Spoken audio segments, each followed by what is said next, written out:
शिर्डी लोकसभेसाठी 13 मे रोजी मतदान होते आणि प्रचार जे आहे तो 11 मे रोजी संपणार आहे आणि त्याआधी महायुतीकडून जोरदार तयारी जी आहे ती प्रचाराची करण्यात येते।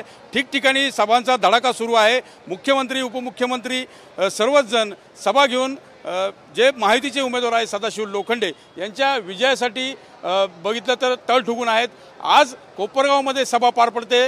उपमुख्यमंत्री देवेंद्र फडणवीस यांच्या उपस्थितीत कोपरगावमध्ये सभा पार पडते आणि थोड्याच वेळात सभेला सुरुवात होणार आहे। मात्र इथलं चित्र जर बघितलं तर कोपरगाव मतदारसंघामध्ये जो विधानसभा मतदारसंघ आहे त्यामध्ये काळे आणि कोले हे पारंपरिक प्रतिस्पर्धी राहिलेले आहेत आणि राज्यातील जी समीकरणं बदलली त्यानंतर हे सर्व महायुतीचे घटक बनले। मात्र कुठंतरी स्नेहलता कोल्हे यांची नाराजी जी होती ती अद्यापही दिसून येत होती आणि आज देवेंद्र फडणवीस येणार आहेत त्यामुळे या व्यासपीठावर माजी आमदार स्नेहलता कोल्हे देखील असणार आहेत। त्यासोबत आमदार आशुतोष काळे जे अजित पवार गटाचे आमदार आहेत ते देखील असणार आहेत आणि पहिल्यांदाच महसूल मंत्री राधाकृष्ण विखे पाटील काळे आणि कोल्हे एका व्यासपीठावर एकत्र येणार आहेत।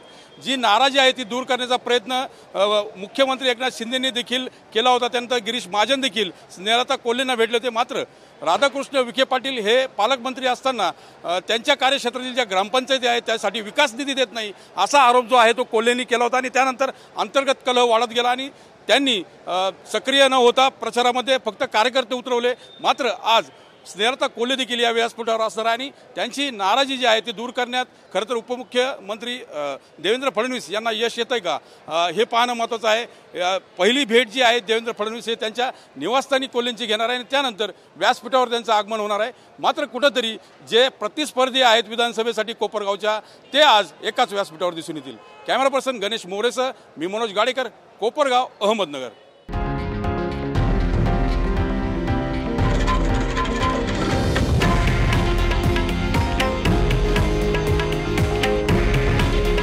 हे आहे देशातील नंबर 1 न्यूज नेटवर्क आणि आपण पाहत आहात TV9 मराठी।